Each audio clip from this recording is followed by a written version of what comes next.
Bueno, estamos nuevamente aquí en Atardecidos después de este bloque. Habíamos anunciado previamente que íbamos a estar hablando con Ricardo Olvera, que es cubano, youtuber, está en Tampa, en Estados Unidos, y tiene un canal que se llama El Emigrante Cubano. Vamos a hablar con él, está con nosotros comunicado a través de una llamada por internet, y en este momento ahí lo tenemos. ¿Qué tal? Bienvenido, Ricardo, ¿cómo estás?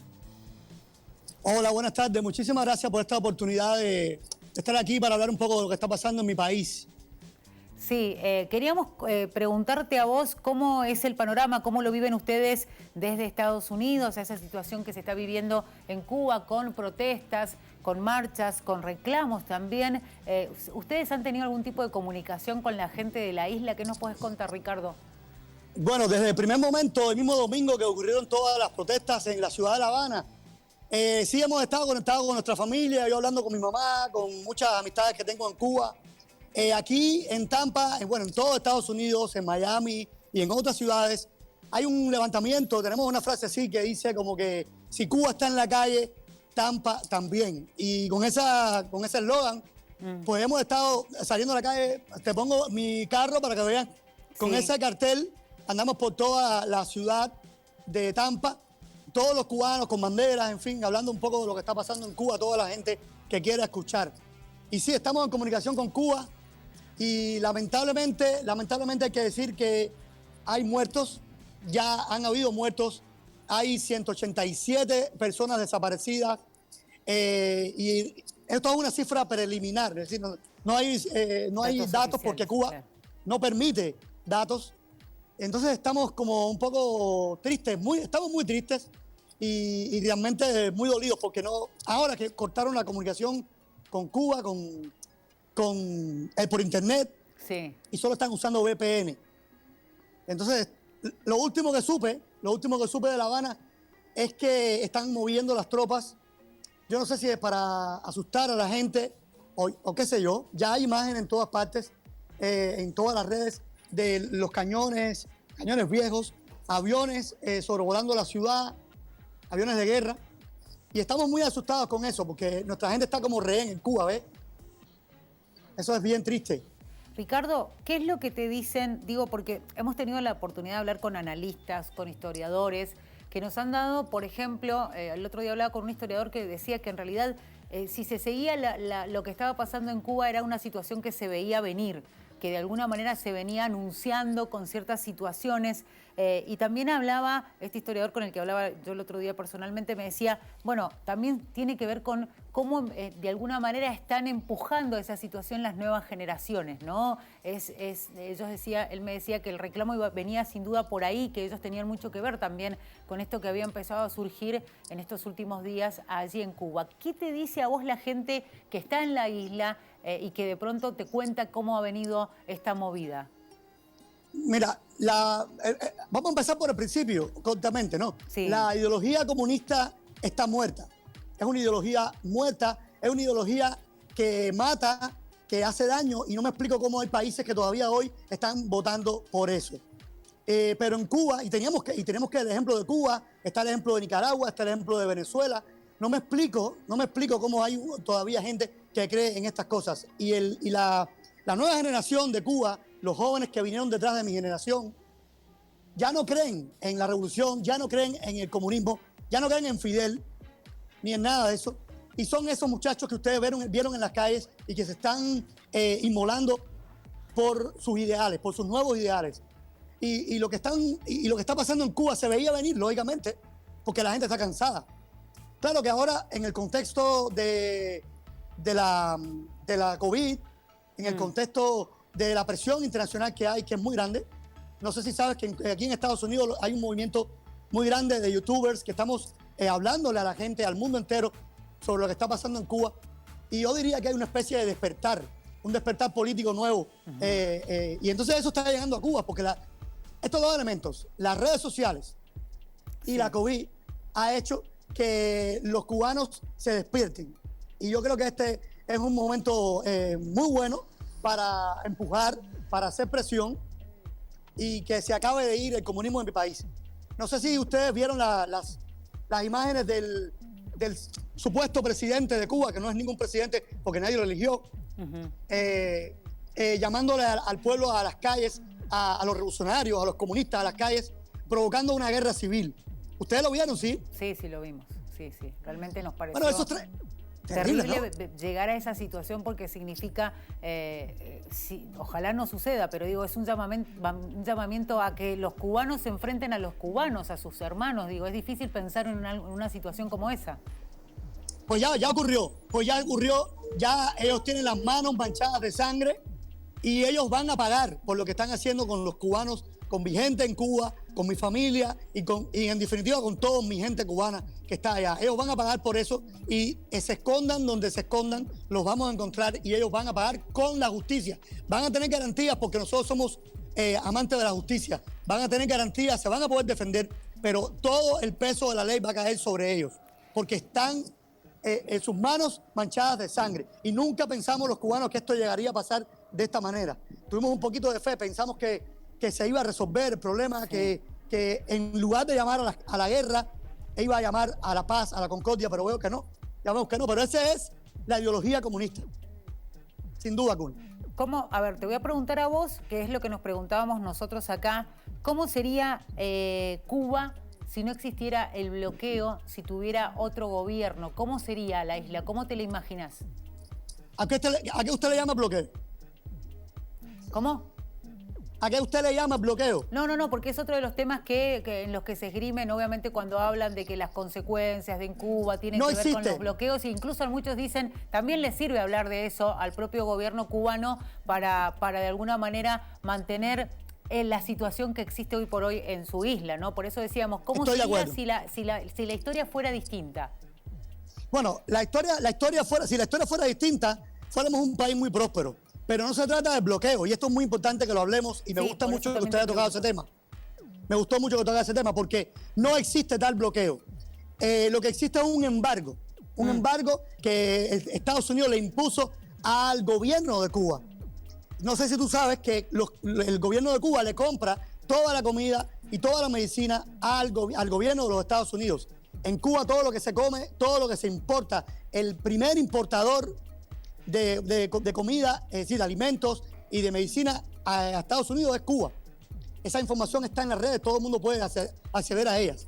El bloqueo, fíjate si es un bloqueo interno, es un bloqueo creado por los comunistas, que ahora mismo, como se vieron con la soga al cuello y con la gente tirada en las calles, ellos quitaron unos parámetros que tenían para que no entrara comida y alimentos suficientes por las vías aéreas, sí, por los cubanos que vamos a Cuba a llevar comida. Sí. Y entonces ahora, como se vieron con la soga al cuello, ahora ellos quitaron eso. Entonces, ¿quién tiene el bloqueo? Claro. El bloqueo lo tienen ellos. Mire, en Cuba no se puede pescar, en Cuba no se puede sembrar. Ellos no permiten que los campesinos siembren. Tienen control absoluto sobre la riqueza. No quieren que la gente tenga dinero. Y ese es el verdadero bloqueo que hay en Cuba. ¿Y quiénes, también es la pregunta que uno se hace cuando habla de Cuba, aquellos que han tenido la posibilidad de conocerlo, hablan de esos contrastes que hay, que hablan de un lugar absolutamente hermoso, pero con el contraste de una industria turística que es la que hace ingresar el dinero a esa isla, que ahora además con la pandemia los ha limitado y mucho, y el contraste de aquellos que van a ese país que evidentemente tienen un poder adquisitivo muy alto, y el contraste en ese lugar de la pobreza, con muchas limitaciones. Y es ahí donde ellos obviamente empiezan a gestar esto que se ha transformado en una manifestación, porque están hartos de esas carencias. Uno supone que tiene que ver directamente con eso, ¿no? Sí, evidentemente. Desde muchos años existe un apartheid económico en Cuba, y hay lugares donde los cubanos no pueden entrar. Hay lugares donde los cubanos no pueden ir. En ese caso está Varadero, los polos turísticos de Cuba. Son los lugares donde los turistas van a Cuba y ven todo eso y dicen que playa es más linda, que hotel es más lindo. Pero en la realidad eso es una falta de respeto. Yo he ido muchas veces a Cuba después que me fui huyendo de Cuba, pero tengo que ir a Cuba porque mi madre está en Cuba. Claro. Y la he llevado de esos hoteles y esos lugares con mi dinero, con el dinero duro, porque yo soy ahora ciudadano americano. ¿Y qué te dice tu madre cuando ve eso? Mi madre vive en una cueva, mi amor.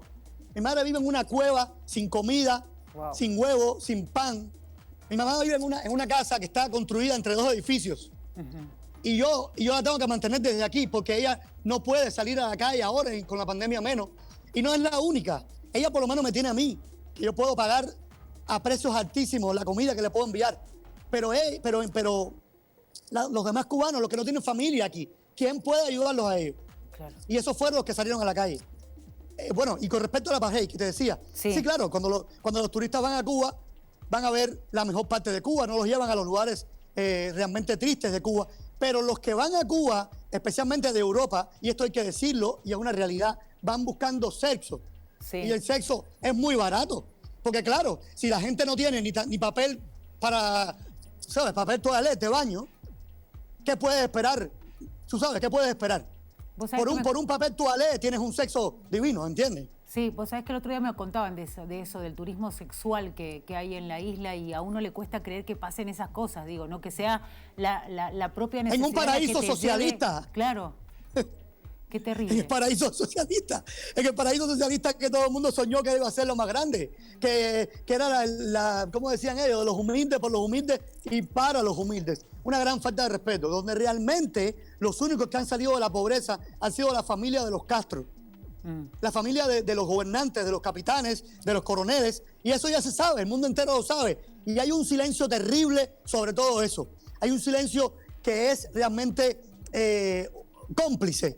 Y me alegro mucho que yo pueda hablarle a mis hermanos de Argentina, a mis hermanos de las universidades en Argentina, donde el romanticismo socialista se ha penetrado de una manera violenta. Aquí en Estados Unidos, la mayoría de las universidades pues tienen un amor y una pasión por el socialismo tremendo.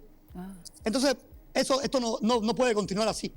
No puede continuar así mientras la gente esté muriéndose de hambre. Mira, ahí tienes imágenes de gente diciendo, sí.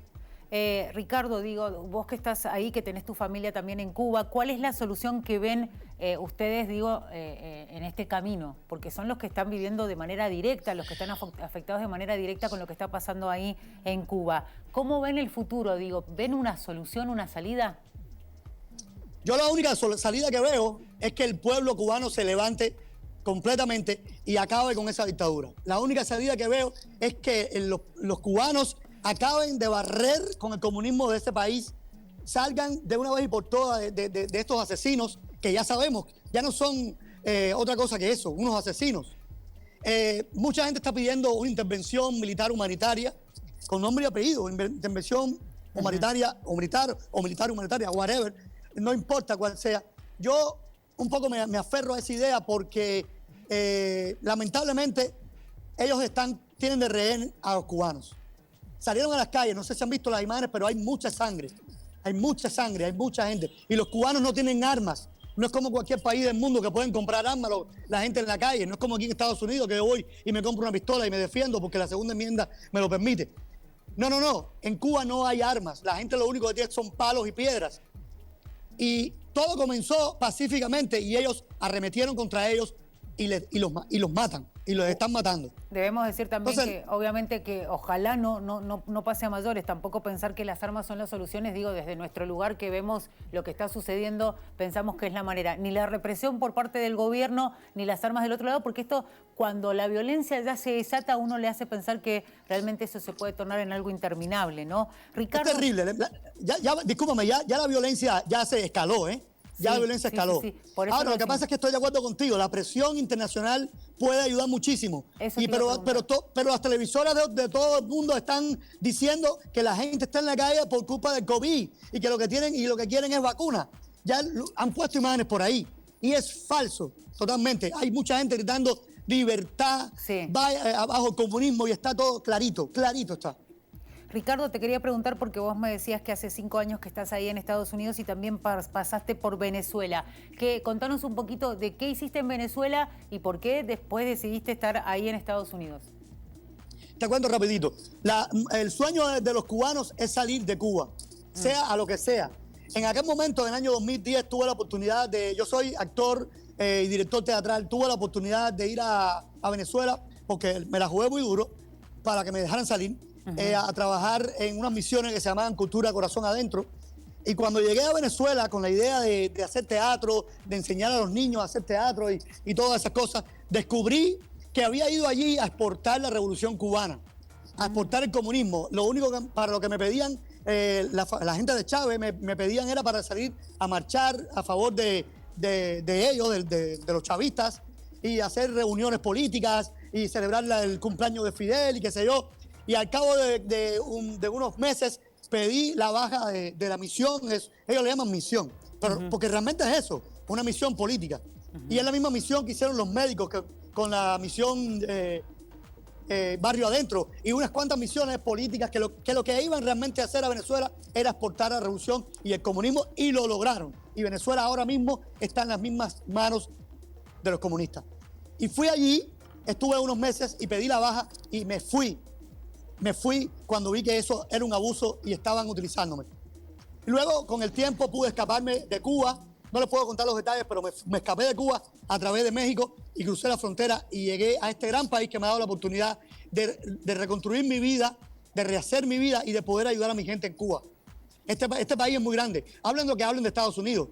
Yo se lo digo de primera mano. A mí me han dado en 5 años lo que no me dio Cuba en 40 años. Ricardo, ¿cómo ves Latinoamérica desde tu lugar como ciudadano cubano que se ha ido a buscar, que se escapó de Cuba a buscar una mejor oportunidad en otro lado? ¿Cómo ves a Latinoamérica y cómo ves a la Argentina? Mira, yo veo a Latinoamérica llena de presidentes ladrones, de políticos corruptos que están acabando con los países, pero no ahora, ha sido de toda la vida. Y por eso es que Latinoamérica es un lugar tan pobre y tan triste en muchos aspectos. Pero Latinoamérica tiene un potencial muy grande porque hay una gran diversidad en todo el continente. Yo creo en mis hermanos en Latinoamérica, creo en los nicaragüenses, en los bolivianos, en toda esa gente linda que tienen unas culturas hermosísimas y que yo sé que van a salir adelante el día que puedan arreglar sus vidas. Pero eso depende de esos países. Y a la Argentina es uno de esos países que siempre he querido visitar, pero no he tenido la oportunidad. Quizás ahora que vivo en Estados Unidos y que puedo pagarme un viaje, pues quizás vaya a comerme la rica carne argentina, que dicen que es muy buena. Sí, por supuesto. Bueno, te vamos a estar esperando. Avisá si venís, ¿eh? Muchísimas gracias por estos minutitos con nosotros, Ricardo. Queríamos hablar con vos. Nos parecías la buena oportunidad de entender cómo en Estados Unidos los cubanos que están viviendo ahí viven esta situación que hoy por hoy está atravesando tu tierra. Así es que muchas gracias y te mandamos un Patria abrazo y vida. grande. Patria y vida. Esa es la frase de ahora. No patria o muerte. Patria y vida. Un abrazo grande. Hasta la próxima, Ricardo. Bendiciones, gracias. Hasta luego. Ricardo Olvera, youtuber cubano desde Tampa, contándonos cómo viven ellos desde Estados Unidos, esta situación la crisis esta que se está dando en Cuba. Enseguida también vamos a tener el análisis político de este tema. Queríamos tener, como decíamos, la voz de un cubano viviendo en otra parte del mundo, en este caso en Estados Unidos, cómo se han ido también sumando. Hay que decirlos que artistas de todo el mundo están también pidiendo que se solucione la situación que se está viviendo.